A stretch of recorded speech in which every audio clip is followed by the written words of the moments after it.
High আজকে আমরা deflection of beam related কয়েকটা ডিসকাশন করব।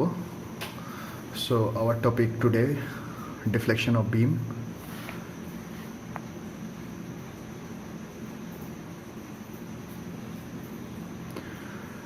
সো ডিফ্লেকশন অফ বিমে মূলত আমরা কয়েকটা ফর্মুলা নিয়ে কাজ করছিলাম। তো to find out the deflection of a beam we have a number of methods. So এই যে প্রত্যেকটা ফর্মুলা যেগুলো আমরা ইউজ করছি সে প্রত্যেকটা ফর্মুলার ডেরিভেশনের একটা বেসিস আছে, সেটা beyond the scope for the time being. এখানে মূলত যে জায়গাটাতে আমি ফোকাস করতে চাইবো সেটা হলো what are the different methods that we need to employ in order to get that different formulas. যে সমস্ত ফর্মুলাগুলো ইউজড হয় তাদের মধ্যে একটি ফর্মুলা হলো method of double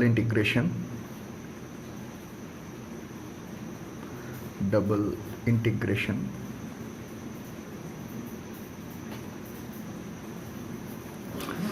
second method যেটা পপুলারলি ইউজ হয় সেটা হচ্ছে মোমেন্ট এরিয়া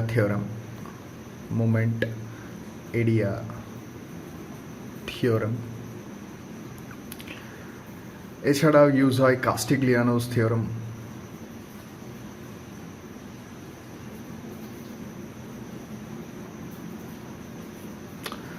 এছাড়া ইউজ হয় মেথড অফ সুপারপোজিশন। মূলত আমরা এখানে মেথড অফ সুপারপোজিশন নিয়েই কাজ করব।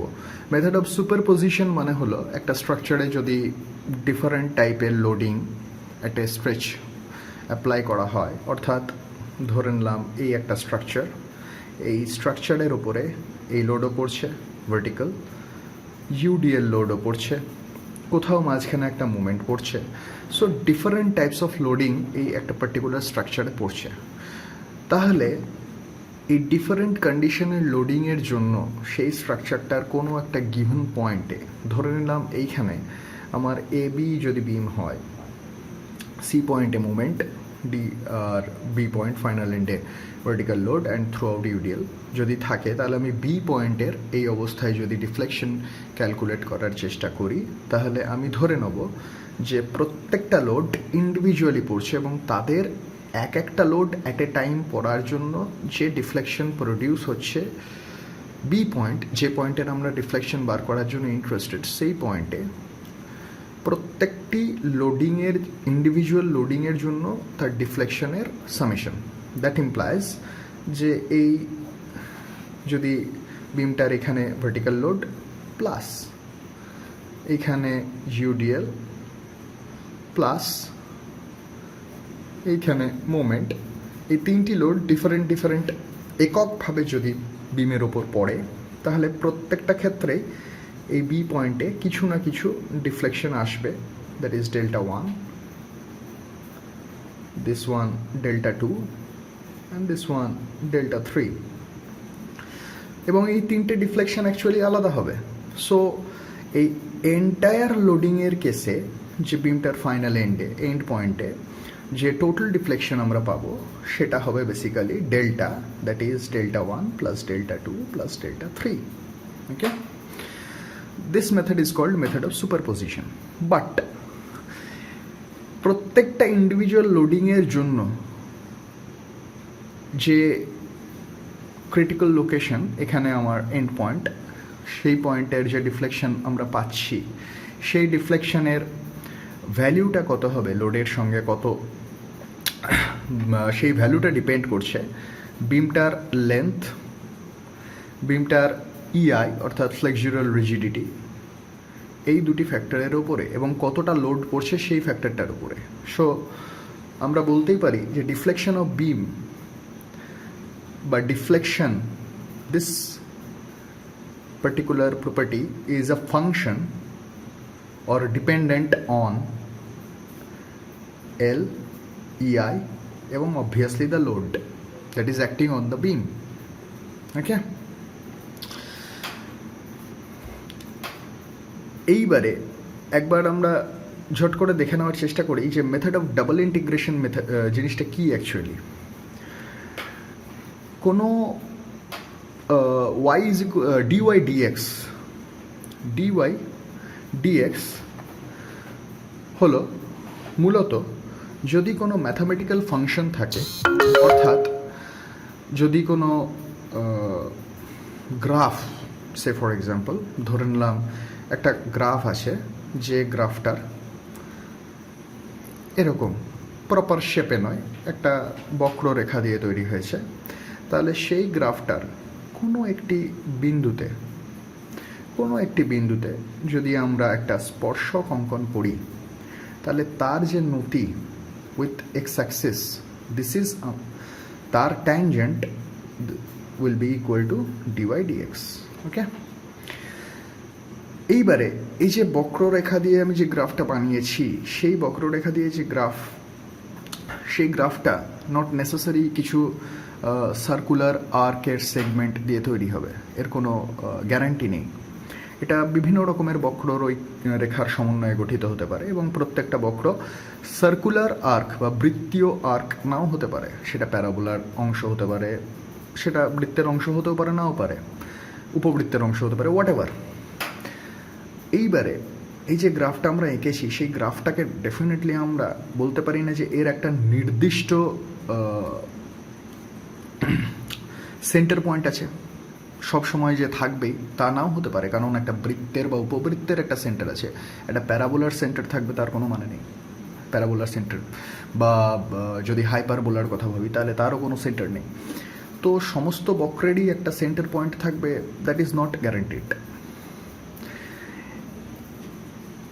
ডিওয়াই ডিএক্স দিয়ে আমরা যেমন মেজার করি যে কোনো একটি বক্রের কোনো একটি বিন্দুতে যে স্পর্শক অঙ্কন করা হবে, সেই স্পর্শকটি এক্স অক্ষের সঙ্গে যে কোণে আনত থাকবে তার ট্যান থিটা, ঠিক সেমনি এই যে বক্রটার একটা কার্ভেচার আছে, বক্রটা তো বাঁকছে, এই বক্রর যে কার্ভেচার আছে সেইটাকে আমরা মেজার করি d2y dx স্কোয়ার, এই প্যারামিটারটা দিয়ে।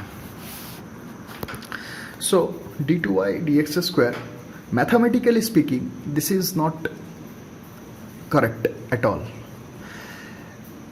But for the sake of simplicity and for minute assumption, আমরা এটা ধরে নেব যে d2y dx square ইন্ডিকেট করে যে কোনো একটা এই যে বক্র, এই বক্রের কোনো একটা জায়গার কার্ভেচার কি হবে। ঠিক আছে, তো এই কার্ভেচারটা আমাদের কাছে খুব এসেনশিয়াল। এই d2y dx স্কোয়ার, এই প্রপার্টিটা অ্যাকচুয়ালি আমরা লিখতে পারি -mx/ei। এর প্রমাণে আমরা যাচ্ছি না, আমি জাস্ট একটা ওভারভিউ দেওয়ার জন্য এই প্রিন্সিপালটা বলার চেষ্টা করছি। So d2y dx square is equals two -mx/ei।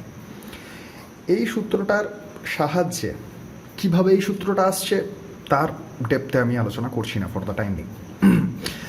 তো d2y dx square is equals two -mx/ei, এই ফর্মুলাটাকে কাজে লাগিয়ে আমরা যে যাবতীয় ফর্মুলাগুলো পেয়েছি এই চ্যাপ্টারে, সে ফর্মুলাগুলোর ডেরিভেশন করে থাকি নর্মালি। এছাড়াও মোমেন্ট এরিয়া থিওরেম, যেটার কথা একটু আগে বলছিলাম, মোমেন্ট এরিয়া থিওরেমের সাহায্যেও আমরা এই ফর্মুলাগুলোকেও ইকুয়ালি ইম্পর্টেন্টলি বার করতে পারি এবং এফিশিয়েন্টলি বার করা যায়। সো আজকে দেখে নেব আমরা একটা আমাদের প্রথম প্রশ্ন, যেটা অ্যাপ্লিকেশন হবে আমাদের বিভিন্ন সূত্রগুলোর। সো ধরে নিলাম এই একটি বিম আছে, এই বিমটার লেন্থ হলো 2L। ওকে, বিমটার ঠিক মিড পয়েন্টে একটা স্প্রিং লাগানো আছে এবং এন্ড পয়েন্টে একটা লোড পড়েছে 500 নিউটন। ওকে, এই স্প্রিং এর কে বা stiffness constant, stiffness of the spring is given 50 newton per millimetre. So what is k? Stiffness বলে একটা শব্দ আমি একটু আগে উচ্চারণ করলাম। So stiffness is defined as P/delta, okay, P by delta means একটা স্প্রিংয়ের যদি আমি এন্ড পয়েন্টে একটা লোড দিই পি, তাহলে কি হবে, স্প্রিংটা একটু বেড়ে যাবে, ফ্যাক্ট। ওকে, সো স্প্রিংটার ইনিশিয়ালি এতটুকু ছিল, আর একটু বাড়লো। ওকে, এই যে বৃদ্ধি যেটা, সেটা যদি ডেল্টা হয়, তাহলে সেই ডেল্টাটা কিভাবে পি এর সঙ্গে related, k is equals to P by delta. Physically বলতে গেলে আমি যদি স্প্রিংয়ের এন্ড পয়েন্টে 10 কেজির একটা ফোর্স দিই, তাহলে স্প্রিংটার যতটা বৃদ্ধি হবে, 50 কেজি ফোর্স দিলে ডেফিনেটলি স্প্রিংটা তার থেকে আর একটু বেশি বাড়বে। তার মানে স্প্রিংয়ের যে বৃদ্ধিটা বা প্রতি এক ইউনিট বৃদ্ধির জন্য আমি যতটা আমায় বল প্রয়োগ করতে হবে, সেটি হলো স্প্রিংটির স্টিফনেস, অর সেটি হলো স্প্রিংটার stiffness. Okay, that means what, যে আমি যদি এখানে 50 কেজির ফোর্স দিই, তাহলে যদি ডেল্টা অ্যামাউন্টের ডিফ্লেকশন হয়, তাহলে আমার ডেল্টা অ্যামাউন্টের ডিফ্লেকশন করার জন্য 50 কেজি ফোর্স লাগে। সো 1 ইউনিট ডিফ্লেকশন করার জন্য 50 বাই ডেল্টা কেজির আমার ফোর্স লাগবে। সেই force corresponding to unit displacement or unit deflection is called as stiffness of the spring. Okay, so এবার আমরা দেখি প্রবলেমটা কি বলতে চাইছে। এই প্রবলেমে বলা হয়েছে যে 50 নিউটন পার মিলিমিটার। তার মানে কি না, এই স্প্রিংটাকে যদি আমি ইলংগেট করতে চাই বাই 1 অর কম্প্রেস করতে চাই by 1 millimetre, then I have to give 50 newton force. Okay, now এইবারে যদি আমার এই বিমটার উপরে এই সেট অফ লোডিং কাজ করে, তাহলে বিমটা ডিফর্মড হবে খানিকটা এরকম। So let us take it delta, this one is the midpoint. এখানে একটা আপওয়ার্ড রিয়াকশন এবং এখানে একটা ডাউনওয়ার্ড ফোর্স কাজ করছে। সো এই ফোর্সের ভ্যালু কত, আর আমি জানি না। এখানে কত ফোর্স, 50। ওকে, সো এইবারে আর একটা জিনিস বলা যাক, যে এটা অনেকটা স্ট্রেট লাইনেই ডিফ্লেক্ট হয়ে গেল। এইবারে এই পয়েন্টটা কতটা ডিফ্লেক্ট হবে, যদি ফাইনাল এই জায়গাটা ডেল্টা হয়, তাহলে এটা অবভিয়াসলি ডেল্টা বাই 2। কেন, এটা midpoint, properties of triangle. So this one is L and this one is L as well. Okay, so এই পয়েন্টে যদি ডেল্টা হয়, তাহলে এটা delta by 2। How, by properties of triangle. তাহলে এইবারে আর একটা জিনিস ভাবা যাক, যে এই পয়েন্টটাকে নাম দিলাম আমি A. So this point is A. So R এর ভ্যালু কত হবে, এটা আমরা কি করে বার করতে পারি, obviously by using moment equilibrium condition. So moment equilibrium condition apply করা যাক। So 500 into 2L equal to R into L. That implies R is equals to 1000. Okay, so 1000 Newton is acting over here. তাহলে এবার একটা জিনিস ভাবো, যে 50 newton per millimetre হচ্ছে string coefficient. এই যে এখানে আর এর ভ্যালুটা পেলাম, এই আর এর ভ্যালুটার অর্থটা কি? এই আর এর ভ্যালুর অর্থ হলো, এই স্প্রিংটা দিয়ে এই বিমটা তো একটা পয়েন্টে বাঁধা আছে, তার মানে আমি যদি এটাকে নিচের দিকে পুশ করি, তাহলে অবভিয়াসলি এই স্প্রিংটাকেও এই বিমটা নিচের দিকে ডাউনওয়ার্ডে পুশ করার চেষ্টা করবে। সো বিমটা স্প্রিংয়ের উপরে একটা ডাউনওয়ার্ড ফোর্স দেবে, এবং যার প্রতিক্রিয়া স্বরূপ, নিউটনের থার্ড ল অনুযায়ী প্রতিক্রিয়া স্বরূপ এই বিমটাকেও স্প্রিংটা উপরের দিকে ধরে রাখার চেষ্টা করবে। সো এই স্প্রিংটা বিমটার উপরে ওপরের দিকে একটা আর ফোর্স দেবে, এবং এই বিমটা স্প্রিংটার উপরে নিচের দিকে একটা ফোর্স দেবে, equal and opposite. That is, স্প্রিংয়ের ওপর যে ফোর্স এলো সেটা হলো ডাউনওয়ার্ড ডিরেকশনে আর, এবং বিমের ওপর যে ফোর্স এলো সেটা হচ্ছে আর আপওয়ার্ড ডিরেকশনে, given by the spring. So R will be 1000 newton. এবারে এখান থেকে তো স্পষ্ট যে আমি প্রতি 1 মিলিমিটারের জন্য 1 মিলিমিটার ডিফ্লেকশনের জন্য 50 নিউটন স্প্রিংয়ে আমায় ফোর্স দিতে হয়।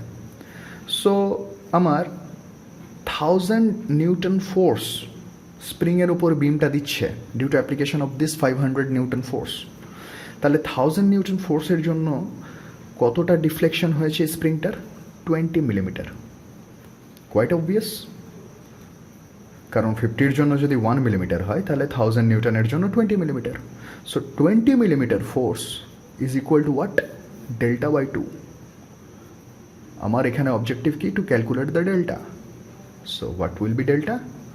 40 মিলিমিটার। সো এবারে আমরা আরেকটা প্রবলেমের দিকে দেখব। সেটা হলো আরেকটা আমাদের কাছে বিম আছে, এটাও একটা ক্যান্টিলিভার বিম। সো সেই বিমে KM এটা হচ্ছে আমাদের বিম, এবং এই বিমটার দুটি পয়েন্টে, একটা হচ্ছে ফ্রি এন্ডে একটা লোড পড়ছে যেটা হলো T, এবং মিড পয়েন্টে আরেকটা লোড পড়েছে আপওয়ার্ড যেটা হলো S। এই অবস্থায় আমাদেরকে জিজ্ঞেস করা হয়েছে যে S এবং T এই ফোর্স দুটির অনুপাত কত হবে যদি আমাদের এই বিমটির M পয়েন্টে স্লোপ 0 হতে হয়। তাহলে S এবং T এই দুটি ফোর্সের অনুপাত কত হতে হবে। সো এই ক্যান্টিলিভার বিমটার টোটাল লেন্থ হচ্ছে 2L। ওকে, সো এই অবস্থায় আমরা প্রথমেই যেটা আলোচনা করলাম যে মেথড অফ সুপারপজিশনে আমাদের মেন টার্গেট থাকে যে যতগুলোই লোড থাকুক না কেন আমরা ইন্ডিভিজুয়াল লোডের জন্য ডিজায়ার্ড লোকেশনে কি রেসপন্স সেইটা বিবেচনা করে তার সামেশন বার করি। সো এইখানে আমরা যদি বিমটাকে দুভাগে স্প্লিট আপ করি দুটো ডিফারেন্ট লোডিং কন্ডিশনের জন্য, একটা হলো টি লোড প্লাস মিড পয়েন্টে এস লোড আপওয়ার্ড। ওকে, সো এই টি ফোর্সের জন্য এই বিমটি অবশ্যই কিছুটা এরকমভাবে বাঁকবে, এবং যার ফলে এখানে একটা ডিফ্লেকশন হবে ডেল্টা। সো এম পয়েন্টে যদি আমি this point is M, so M পয়েন্টে যদি আমি একটি ট্যানজেন্ট ড্র করার চেষ্টা করি তাহলে সেটা কিছু একটা অ্যাঙ্গেল করবে যেটার নাম হলো θ1, এবং এই বিমটাকে এস ফোর্স দিয়ে ওপরে ঠেললে এর ডিফ্লেকশন হবে কিছুটা এরকম, এবং সেই অবস্থায় এই এম পয়েন্টটা শিফট হবে এইখানে। তখন আমি যদি এই এম পয়েন্টে একটা নতি বরাবর বার করার চেষ্টা করি তাহলে সেটা হবে θ2। সো অল টুগেদার আমার θ0 হতে হবে। That implies what? θ1 should be equal to θ2। This is my required condition, desired condition. So আমরা জানি কি একটা ক্যান্টিলিভার বিমের এন্ড পয়েন্টে যদি আমি টি ফোর্স দিই তাহলে তার ফাইনাল এন্ড পয়েন্টে কত নতি হয়? θ is equals to P into length of the beam square. So কত? 2L তার square upon twice EI. So this is θ1, that is 2PL square upon twice EI, provided EI is the flexural rigidity of the beam. Okay. এবং second এই কন্ডিশনের জন্য কত হবে?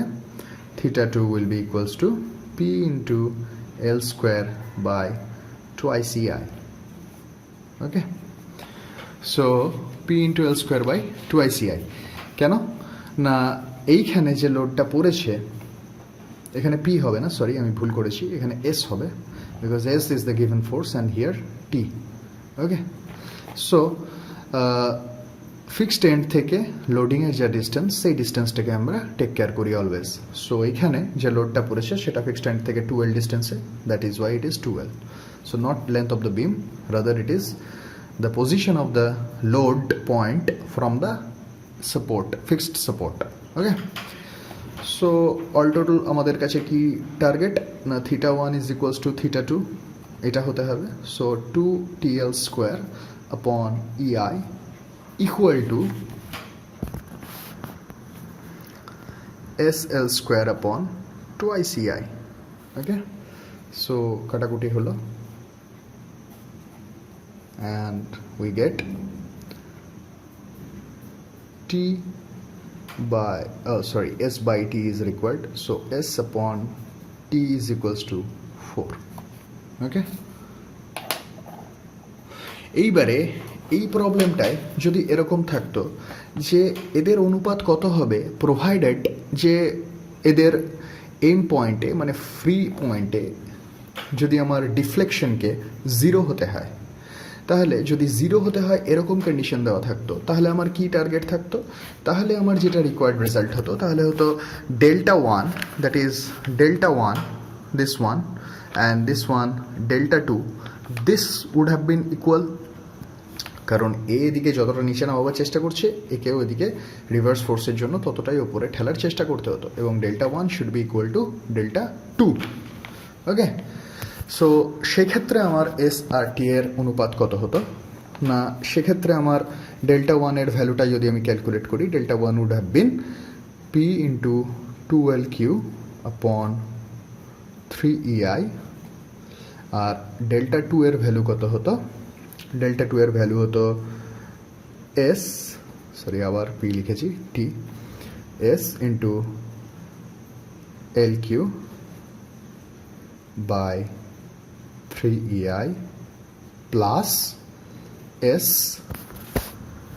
into L square by 2EI into L. Okay, so SL cube by 3EI plus SL cube by 2EI, that implies what? 6, so 5 SL cube by 6EI. Okay, so delta 1 equal to delta 2 হলে জিনিসটা দাঁড়াতো এইভাবে, T into 8L cube by 3EI equal to 5 SL cube by 6EI, so EI get cancelled, 3 2. Okay, so T by LQ gets cancelled, so S by T would have been 16 by 5. Okay, so depending on our requirement the ratio of the force would have been different. Okay, so এইবারে আমরা যে প্রবলেমটাতে focus করব সেটা হলো এরকম একটা frame আছে, যে ফ্রেমটার ABCD, যে ফ্রেমটা throughout EI or flexural rigidity constant assume করে নিলাম। এইবারে এই ফ্রেমটার ডি পয়েন্টে আর সি পয়েন্টে আমরা ভেতরের দিকে একটা পি ফোর্স অ্যাপ্লাই করেছি। তো এই অবস্থায় সি আর ডি পয়েন্ট নিজের কাছাকাছি চলে আসবে। এখন আমার প্রশ্ন হলো কতটা কাছাকাছি আসবে। সো এইরকম যখনই কোনো প্রবলেম আসবে যেখানে বেশ কয়েকটা খাঁজ বা ভাঁজ রয়েছে যে স্ট্রাকচারগুলোতে, সেই ধরনের সমস্যাগুলো যদি আমরা প্রবলেমগুলো ডিল করতে চাই আমাদের কয়েকটা বিষয় মাথায় রাখতে হবে। সো এটা তো প্রথম আমাদের যেটা স্টেপ হবে যে কোনো ডিফ্লেকশন অ্যানালাইসিস করার ক্ষেত্রে, সেটা হলো তাদের ডিফ্লেকশন প্যাটার্নটাকে ফার্স্টে গেস করার চেষ্টা করা। ওকে, সো ডিফ্লেকশন প্যাটার্নটা এক্ষেত্রে কী রকমের হবে, এক্ষেত্রে ডিফ্লেকশন প্যাটার্নটা হবে কিছুটা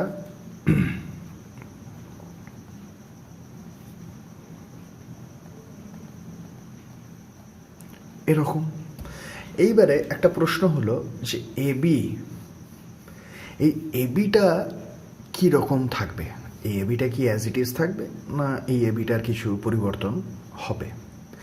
একটা জিনিস এখানে লক্ষ্য করার বিষয় সেটা হলো যে এডি এবং এবি বা বিসি এবং এবি ইনিশিয়ালি 90 ডিগ্রি ছিল। সো ডিফ্লেকশনের পরেও এদের ফার্স্ট ক্রাইটেরিয়া থাকবে যে এরা যেন 90 ডিগ্রিতেই থাকে। ওকে, সো যেহেতু ডি পয়েন্ট এখন শিফট করে গেছে ডি প্রাইমে এবং বি পয়েন্ট শিফট করে সি পয়েন্ট শিফট করে গেছে সি প্রাইমে, সো এডিটা কিছুটা বেঁকেছে এবং বিসিটা কিছুটা বেঁকেছে এবং একটা কার্ভের মতন বেঁকেছে। সো অটোমেটিক্যালি এখন এদের মধ্যে যে অ্যাঙ্গেল সেটা কিন্তু আর 90 ডিগ্রি নেই। সো এই অ্যাঙ্গেলটাকে 90 ডিগ্রি থাকতে হলে এবিকে কিছুটা এরকমভাবে বাঁকতেই হবে। ওকে, কেন? তাহলে তখন আমি যদি এই এডি, এই বাঁকা অবস্থাতে, এডি প্রাইম এই বাঁকা অবস্থাতে যদি আমি এ পয়েন্ট একটা ট্যানজেন্ট ড্র করি এবং এইখান থেকে আমি যদি একটা ট্যানজেন্ট ড্র করি, তাহলে তাদের মধ্যবর্তী কোণটা কিন্তু 90 ডিগ্রি থাকবে। So we need to ensure that. এটা আরেকভাবেও ভাবা যেতে পারে, সেটা হলো যদি আমি এখানে পি লোড অ্যাপ্লাই করি এই ডিরেকশনে ভেতরের দিকে ডি পয়েন্টে, তাহলে অটোমেটিক্যালি এখানে একটা এ পয়েন্টে মোমেন্ট জেনারেট করবে। সে মোমেন্টের ডাইরেকশনটা কী হবে? এই দিক বরাবর, এই দিক বরাবর। সো এই দিক বরাবর যদি মুভমেন্ট ডেভেলপ করে তাহলে তার বাঁকার টেন্ডেন্সি কী হবে? এই দিক বরাবর। ওকে, সো দিস ইজ আ কি point that we need to keep in mind. এইবারে আরেকটা জিনিস যেটা আমি আরেকবার রিকল করব, সেটা হলো যে যদি সিম্পলি সাপোর্টেড বিম থাকে এবং তার দুই এন্ডে এম এবং এম ফোর্স দেওয়া থাকে, তাহলে কি হবে? তাহলে এর প্রোফাইলটা তো কিছুটা এরকম হবে, এটা তো বোঝাই যাচ্ছে, কিন্তু এর স্লোপটা কত হবে এটা হচ্ছে আমাদের কোয়েশ্চেন। সো ভেবে দেখো যে যখন আমরা সিম্পলি সাপোর্টেড বিমে কোনো একটা এন্ডে মুভমেন্ট দিই এবং তার ফলে সেই বিমটা এমনি করে বাঁকে, তাহলে যে এন্ডে আমরা মুভমেন্ট দিচ্ছি সেই এন্ডে থিটা অ্যান্ড আদার এন্ডে যদি থিটা 1 হয়, তাহলে theta will be what? ml by 3ei and theta 1 will be what? ml by 6ei. Okay, L is the length of the beam. Okay, so আমি এখানে দুটো এন্ডেই মোমেন্ট দিয়েছি, তাহলে এই এন্ডে মোমেন্টের জন্য এখানে কত হবে? ml বাই 3ei, এবং এই এন্ডে মোমেন্টের জন্য এখানে কত হবে? ml by 6ei. So all together কত থিটা হবে, বা থিটা স্টার নাম দিয়ে দিলাম। So theta star will be ml by 3ei plus ml by 6ei। এখানে দুটো দিকেই সেম ডিরেকশন এবং সেম ম্যাগনিটিউডের মোমেন্ট কিন্তু অ্যাপ্লাই করা হয়েছে। So automatically this will leads to ml 2ei. Okay, now এইবারে আমরা এই দুটো রেজাল্টের কম্বিনেশন এখানে বসাবার চেষ্টা করব। একটা রেজাল্ট কী হবে না, একটা রেজাল্ট তো অবভিয়াসলি যেহেতু এই যে বিমটা এখানে রয়েছে যার নাম এ ডি, ওকে, সো এডিতে যদি আমি এখানে একটা পি ফোর্স দিই, সো এটা ডিউ টু দ্য ক্যান্টিলিভার টাইপের ফরমেশন কিছুটা, যেটা অবভিয়াসলি তার জন্য এই কতটা শিফট করবে, দিস ইজ ডেল্টা, এবং এর এই দিক বরাবর যে নতিটা এলো তার জন্য এই নতিটাও এখানে আর হরাইজেন্টাল নেই। ক্যান্টিলিভার বিমের ক্ষেত্রে ভেবে দেখো, সেটা হচ্ছে ক্যান্টিলিভার এমনি থাকে এবং এখানে আমরা একটা লোড দিই, তার এগেনস্টে ও এইভাবে ডিফ্লেক্ট করে, এই ডিফ্লেকশনটা আমরা নিই ডেল্টা। সো এইখানে ডিফ্লেকশনটা নিই যে আমরা, সেটা এর ইনিশিয়াল পয়েন্টে যে ট্যানজেন্টটা ড্র করা হয়েছে যেটা হরিজন্টাল, তার থেকে এটা ডেল্টা দূরে। কিন্তু যদি এই ট্যানজেন্টটা কিছুটা ইনক্লাইন্ড থেকে যেত, এই ট্যানজেন্টটা যদি কিছুটা ইনক্লাইন্ড থেকে যেত, যেটা এখানে ইনক্লাইন্ড হবে বিকজ অফ দিস, তাহলে সেটাতে কি আসবে? সেটাতে আরেকটা অ্যাডিশনাল ডিসপ্লেসমেন্ট হবে। সেই ডিসপ্লেসমেন্টটা কি না, এই যে থিটা, যেটা এখানকার যে থিটা অ্যামাউন্ট আসবে, সেই থিটাটার into the length of the beam. Okay, so say for example যদি আমি বলি যে এইখানে আমি আরও কিছুটা থিটা ডিসপ্লেসমেন্ট দিলাম, তাহলে এই পয়েন্টে কতটা আসবে? এটা হবে এল, তাহলে এইটা হবে এল থিটা। ওকে, এর প্রমাণ প্রিভিয়াস ভিডিওতে আমি বলার চেষ্টা করেছি। সো এইবারে যদি আমরা এই সিস্টেমটাকে অ্যানালাইসিস করার চেষ্টা করি, তাহলে আমরা কি পাবো? তাহলে আমরা যেটা পাবো সেটা একবার ঝট করে দেখে নেওয়া যাক। সেটা হলো এখানে P point, a P force and P force, so A B C and D. Okay, so D পয়েন্টটা এদিকে কতটা এগোবে? সো ডি পয়েন্টের total deflection will be delta 1 plus delta 2। So delta 1 how much? So P into 2aq upon 3ei plus এর যেটা ডিফ্লেকশনের জন্য সে ডিফ্লেকশনের কত theta আসছে? ml by 2ei। এম এখানে কত? এম হচ্ছে M P into 2a, P 2a, M L how much? A 2ei into the length 2a. So altogether how much it is coming? 14 paq upon 3ei. Okay, so D point total এদিকে deflect করলো 14 pa cube by 3ei, C পয়েন্টও parallelly এদিকে যাবে 14 pa cube by 2ei. So all together total displacement delta dot যদি লিখি আমি, তাহলে 2 into 14 pa cube by 3ei. Okay, so total 28 pa cube by 3ei. Okay, so similarly যদি আমরা আরও এরকম প্রবলেম ভাবার চেষ্টা করি তাহলে বিভিন্ন রকমের প্রবলেম ভাবা যেতে পারে। সে ফর এক্সাম্পল, যদি আমরা ভাবি যে এখানে একটা ক্যান্টিলিভার বিম আছে এবং সেখানে আমি আরও একটা সেগমেন্ট জুড়ে দিলাম এবং সেখানে আমি পি ফোর্স দিচ্ছি, তাহলে এই point A B and C. Okay, so B পয়েন্টের আমার ডিফ্লেকশন চাওয়া হচ্ছে। সো বি পয়েন্টে এবারে যদি ভাবি আমরা, তাহলে বি পয়েন্টের আমার কিন্তু দুটো ডাইরেকশনের ডিসপ্লেসমেন্ট থাকবে। তো প্রথম আমার টার্গেট কী হবে? প্রথম আমার টাস্ক হবে এটার ডিফ্লেকশন প্রোফাইলটা ড্র করার চেষ্টা করা। ওকে, সো ডিফ্লেকশন প্রোফাইলটা যদি আমরা ড্র করার চেষ্টা করি, সো অবভিয়াসলি ওকে, সো এই বরাবর যাবে, কিন্তু মনে রাখতে হবে এর সঙ্গে একটা লেজুর আছে এইখানে এই বরাবর, তাহলে এই বরাবর লেজুরটাকে আমায় 90 ডিগ্রি দিতে হবে। তাহলে বি পয়েন্টে আমি একটা স্পর্শ আঁকলাম, তার সঙ্গে 90 ডিগ্রি করাবার চেষ্টা করলাম। ওকে, সো এইটা কিছুটা এইভাবে বাঁকবে। ওকে, সো স্বাভাবিকভাবেই যে এই বি পয়েন্টের আমার ডিসপ্লেসমেন্ট এদিকেও হবে প্লাস এদিকেও কিছুটা গেল। সো এইবারে যদি ধরো আমি সি পয়েন্টের ডিসপ্লেসমেন্ট ক্যালকুলেট করার চেষ্টা করি, বি পয়েন্ট ছেড়ে সি পয়েন্টে ফোকাস করি আমি। সো সি পয়েন্টে যদি আমরা ডিসপ্লেসমেন্ট বার করার চেষ্টা করি তাহলে কি আসবে? তাহলে আমার কাছে হরিজন্টাল ডিসপ্লেসমেন্ট যদি আমি বার করি সি পয়েন্টের, তাহলে সেটা কত? এইদিকে ধরো আমার লেন্থ হচ্ছে এল and this one is sorry, এটা 3l ধরলাম আর এদিকে এল ধরলাম, তাহলে আমার বিসি সি পয়েন্টের ডিসপ্লেসমেন্ট ডেল্টা সি যদি হয় তাহলে সেটা কত? পিএল কিউ আপন 3ei। এটা কোন ডিরেকশনে ডিসপ্লেসমেন্ট হবে? এটা হবে horizontal towards this direction. Okay, similarly এর একটা ভার্টিক্যাল ডিরেকশনেও ডিসপ্লেসমেন্ট হবে এই সি পয়েন্টের। কেন হবে না? কারণ এইখান থেকে একটা মোমেন্ট এসছে পি, এই পি ফোর্সটা এটা কিছুটা ডিস্টেন্সে আছে, এল ডিস্টেন্সে, তাহলে সে এই জন্য বি পয়েন্ট একটা মোমেন্ট কাজ করবে, দ্যাট ইজ পিএল।